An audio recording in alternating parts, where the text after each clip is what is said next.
Halo Sobat Spoiler, bagaimana kabarnya? Tentunya Millers doakan baik-baik saja. Jumpa lagi di channel Sektor Spoiler.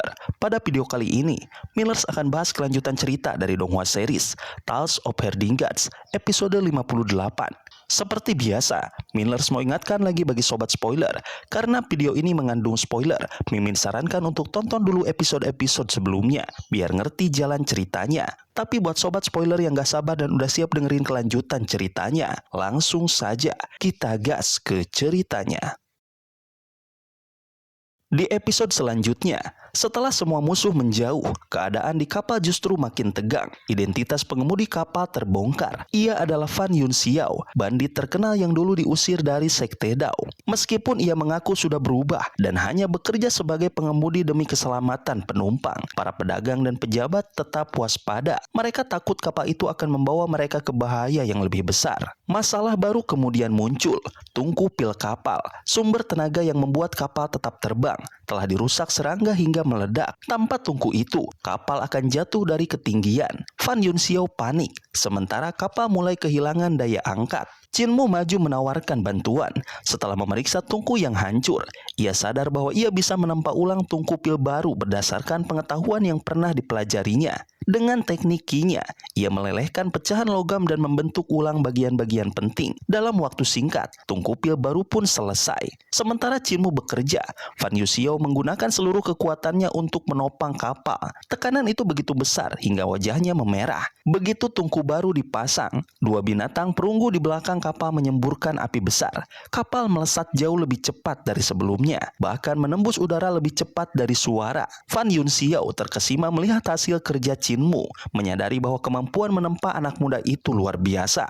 Namun, Chin-mu justru teringat ucapan seorang guru tua dari Sekte Dao, bahwa bakatnya tidak benar. Kini ia mengerti maksudnya, karena ciptaannya malah membantu seorang bandit menjadi lebih sulit ditangkap. Rubah kecil dalam ransel Chin-mu ikut menyaksikan kegembiraan Fan Yun Xiao. Ternyata, bandit itu sama sekali tidak berniat menjadi orang baik. Kecepatan kapal yang meningkat justru ia anggap sebagai keuntungan besar dalam merampok. Jika dulu ia hanya bisa merampok sekali sehari, kini ia bisa 3-5 kali. Baginya, semua itu hanyalah perhitungan untung rugi. Kapal melaju begitu cepat hingga seluruh badannya mulai berderit. Tekanan angin membuat penumpang kembali tegang.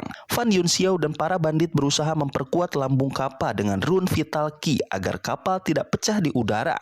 Perjalanan berlangsung menegangkan, tetapi akhirnya mereka tiba di tujuan dengan selamat. Kecepatan luar biasa itu membuat medan perang yang mereka lewati bahkan tidak sempat menyadari apapun. Namun tungku buatan Chin-mu memiliki kelemahan. Ia menghabiskan batu roh dan ramuan jauh lebih cepat. Ketika mereka sampai di ibu kota pada pagi hari, persediaan energi kapal hampir habis. Kapal mendarat di pasar kendaraan kerajaan, membuat pejabat setempat panik sebelum Fan Yun Xiao menunjukkan surat resmi dari istana. Saat Chin-mu hendak pergi, Fan Yun Xiao tiba-tiba merangkulnya dan menawarkan pekerjaan sebagai bandit, menganggap Chin-mu bisa menghasilkan keuntungan besar dengan mudah. Chin-mu tentu saja menolak. Ia adalah murid Akademi Kekaisaran dan tidak ingin memiliki reputasi buruk seperti Fan Yun Xiao. Bahkan rubah kecil, Hu Ling-er, tampak yakin tuannya tidak akan mudah tergoda. Sebelum berpisah, Fan Yun Xiao memberikan Chin-mu sebuah kitab berharga bernama Kitab Perhitungan Rahasia Agung. Kitab yang ia curi dari Sekte Dao itu adalah kunci untuk memahami tingkat pedang tertinggi. 14 tulisan pedang Dao. Mendengar bahwa tulisan ke-14 konon membuat penggunanya tak terkalahkan, Chin-mu semakin penasaran. Setelah berpisah, Chin-mu berjalan menuju Akademi Kekaisaran sambil memikirkan perubahan besar yang sedang terjadi. Ia membayangkan siapa yang akan menjadi rektor baru setelah patriark lama pensiun dan merasa bahwa mantan kanselir Basan adalah kandidat paling cocok. Sesampainya di gerbang gunung, ia melihat naga Cilin yang dulu pernah dirantai. Rantai itu sudah tidak ada, tetapi Cilin itu masih duduk seperti patung. Setelah diperhatikan, terlihat bahwa ia masih hidup. Pembuluh darah di lehernya tampak tegang. Rupanya Cilin itu tidak tahu harus pergi kemana dan hidup karena patriark lama rutin memberinya makan. Tanpa tuannya, tidak ada yang peduli padanya. Banteng penjaga gerbang bahkan sering mengganggunya.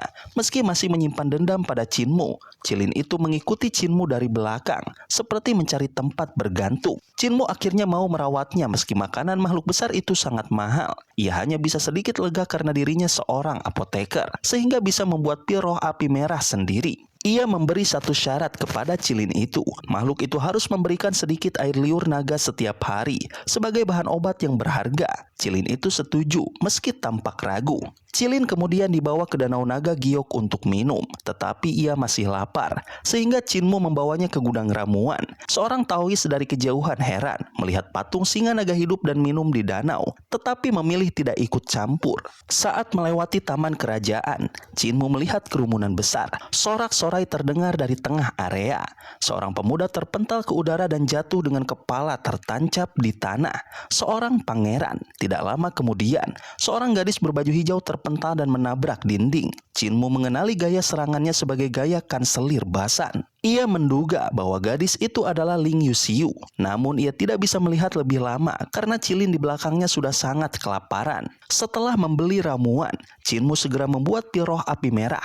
Cilin itu memakannya dengan lahap dan baru puas setelah 2 tungku pil habis. Setelah kenyang, Cilin itu kembali ceria dan mengaku pandai bertarung, siap membantu Cinmu kapanpun. Namun Hulinger hanya mencibirnya karena bahkan banteng gerbang saja membuatnya ketakutan. Kerumunan di taman kerajaan semakin ramai. Cinmu mendengar bahwa putri ketujuh baru saja kembali dari perjalanan dan kekuatannya meningkat drastis. Ia menggabungkan mantra, teknik bertarung, dan teknik 9 naga raja sehingga mampu mengalahkan hampir semua orang. Saat Cinmu mendekat, Cilin itu mendorong kerumunan dengan tubuhnya, membuat para sarjana terpental. Para bangsawan hanya bisa terdiam kagum.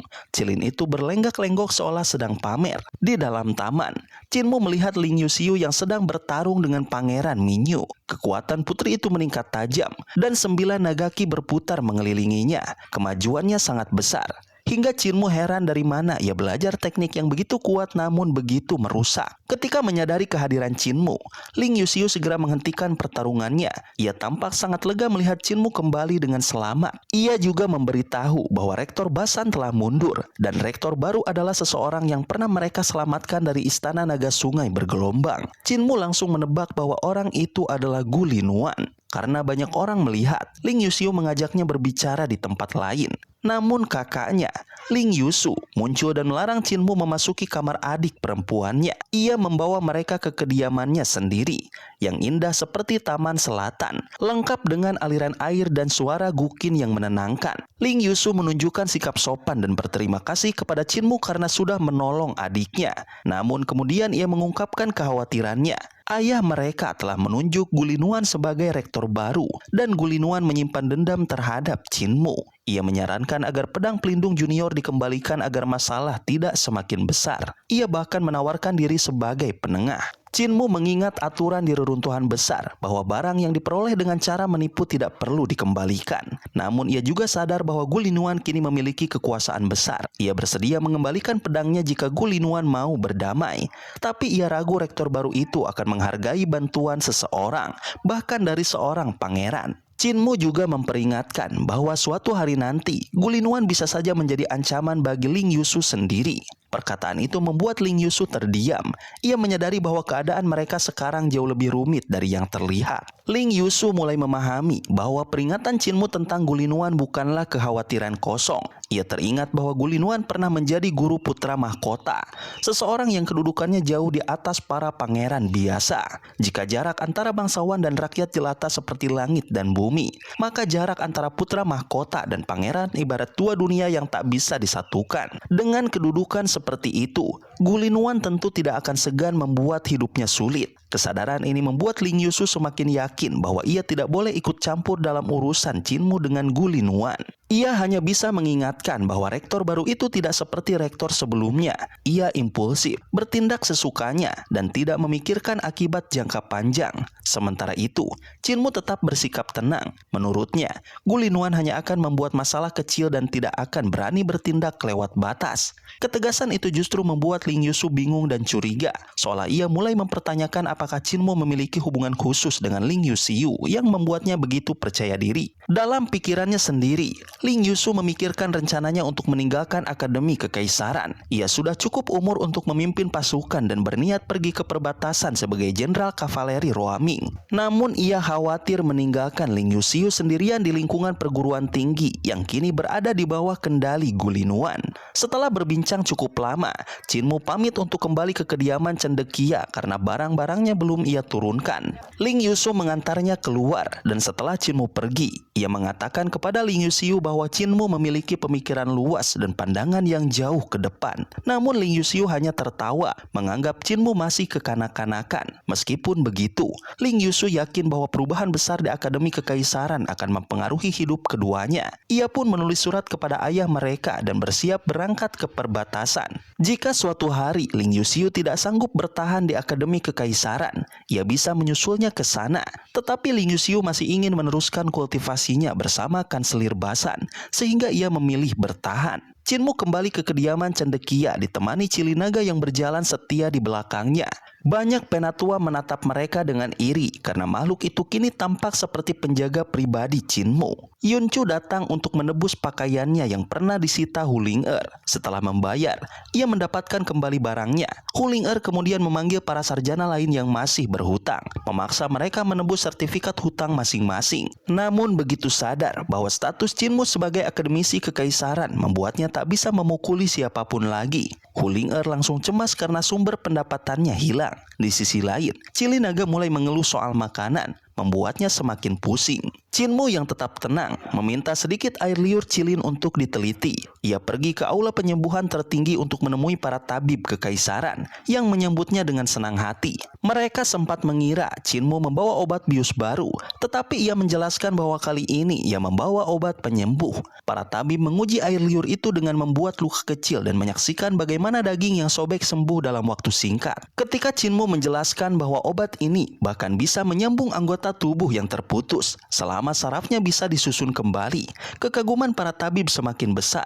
Mereka ingin menguji lebih jauh, tetapi tidak boleh melukai pejabat atau sarjana. Untungnya, seekor bangau milik Taois Ling Yun sedang patah kaki setelah bertarung dengan sapi hijau milik Kanselir Basan. Bangau itu pun dijadikan percobaan. Dengan gerakan terampil, Chinmu menyambung kembali tulangnya, merapikan sarafnya, lalu mengoleskan obat itu. Dalam waktu singkat, bangau tersebut pulih, membuat Taois Ling Yun terkejut dan berterima kasih. Ketika Chinmu menanyakan harga obat itu, para tabib memperkirakan nilainya bisa mencapai 10.000 emas karena manfaatnya di medan perang sangat besar. Mereka semakin senang ketika Chinmu mengatakan bahwa ia bisa membuat 1 botol setiap hari dan menjualnya melalui aula penyembuhan tertinggi. Saat Chinmu keluar dari aula, Gulinuan muncul mengenakan jubah ungu, tanda kedudukannya sebagai rektor agung. Ia menuntut pedang yang pernah ditipu Chinmu darinya, tetapi Chinmu menolak, mengingatkan kedudukannya sebagai akademisi kekaisaran serta hubungannya dengan permaisuri janda. Ki iblisnya memunculkan wujud dewa raksasa. Ketegangan hampir pecah menjadi pertempuran, sampai Kanselir Basan datang dan menantang Gulinuan. Keduanya bertarung dan lenyap dalam kecepatan tinggi, sementara Chinmu hanya bisa menghela nafas karena tak dapat mengikuti mereka. Ketika Chinmu kembali ke kediaman cendekia, Huling-er mengatakan bahwa ada tamu yang menunggu. Di halaman berdiri seorang pria paruh-baya dengan aura tenang namun sangat berwibawa. Dialah pengajar kekaisaran dari Kekaisaran Perdamaian Abadi, tokoh penting yang sangat berpengaruh. Chinmu masuk ke rumah dengan perasaan tegang. Rumah itu terlalu sederhana untuk tamu selevel itu. Pengajar kekaisaran tampak biasa saja, tetapi semakin lama seseorang melihatnya, semakin terasa keberadaan yang kuat dan sulit dijelaskan. Matanya penuh kebijaksanaan, seolah memahami dunia dan manusia lebih baik dari siapapun. Penjaga kekaisaran adalah tokoh yang dihormati sekaligus ditakuti Chinmu. Ia membangun sistem pendidikan baru, mengubah tentara kekaisaran, dan memimpin bangsa mencapai puncak kejayaan. Namun di balik semua itu, ia juga memiliki sisi dingin dan kejam. Ia bisa menekan negara lain tanpa ragu, memancing pengkhianatan, dan mengirim ekspedisi berbahaya demi kekuasaan. Dalam pertemuan itu, Chinmu berbicara tegas. Ia menyatakan bahwa selama kekaisaran tetap mengikuti filosofi yang benar, Sekte Langit Suci tidak akan memberontak. Sektenya baru akan bergerak jika kekaisaran menyimpang dari jalan yang benar. Pengajar kekaisaran terlihat terkesan, namun juga berhati-hati. Baginya, orang seperti Chinmu berbahaya, sulit dibentuk dan sulit diyakinkan. Pada akhirnya, ia mengakui bahwa ia awalnya berniat mengendalikan Chinmu. Namun setelah melihat tabiat pemuda itu, ia sadar bahwa orang seperti Chinmu lebih mudah dibunuh daripada dikendalikan. Beruntung, filosofi Chinmu ternyata tidak bertentangan dengan filosofi kekaisaran. Karena itu, ia menjamin bahwa kekaisaran tidak akan menghancurkan sekte langit suci setelah pemberontakan usai. Ia bahkan membutuhkan sekte itu sebagai kekuatan yang mengawasinya, agar ia tidak menyimpang dari jalan kebenaran. Setelah ia pergi, Chinmu merasa seperti terlepas dari tekanan yang sangat besar. Ia sadar bahwa pria itu bukanlah manusia biasa. Ia tidak menunjukkan emosi, tidak terikat oleh keinginan duniawi, dan tidak mengutamakan kepentingan pribadi. Ia bagaikan sosok yang digerakkan oleh prinsip murni, entah seorang manusia suci atau sesuatu yang melampaui manusia. Dari kejauhan, Cilinaga mengatakan bahwa kehadiran pengajar kekaisaran aneh karena ia bisa dilihat tetapi sama sekali tidak bisa dirasakan. Chinmu menyesal tidak menggunakan mata langit karena mungkin ia bisa melihat bentuk asli pria itu, seperti ketika ia melihat kepala desa dulu, megah dan suci. Setelah tenang, Chinmu kembali fokus pada teknik persatuan yang sedang ia kembangkan. Pertemuan barusan meninggalkan pengaruh besar dalam pikirannya. Ia ingin memenuhi harapan itu. Jika tokoh sebesar pengajar kekaisaran mempercayainya, maka ia harus membuktikan dirinya. Dengan tekad baru, ia mulai berlatih di sekitar gunung. Tubuhnya melesat seperti cahaya, bayangannya berulang-ulang menembus udara. Setiap langkahnya dipenuhi semangat untuk menjadi lebih kuat, untuk sektenya, untuk dunia, dan untuk masa depan yang menanti. Sobat spoiler, itulah spoiler dari Donghua series Tales of Herding Gods episode 58. Tentunya spoiler ini tidak akan sama persis dengan episode sesungguhnya. Maka dari itu, jika ada kesalahan dalam kata ataupun istilah, serta kekurangan atau kelebihan durasi, harap dimaklumi. Dan jangan lupa untuk mendukung channel ini terus berkembang dengan cara like, share, dan subscribe, supaya kalian gak ketinggalan update terbaru dari channel ini. Terima kasih banyak udah nonton sampai akhir Sobat Spoiler. Kritik dan saran positifnya silahkan di komentar. Sampai ketemu lagi di video berikutnya. Tetap semangat dan sampai jumpa.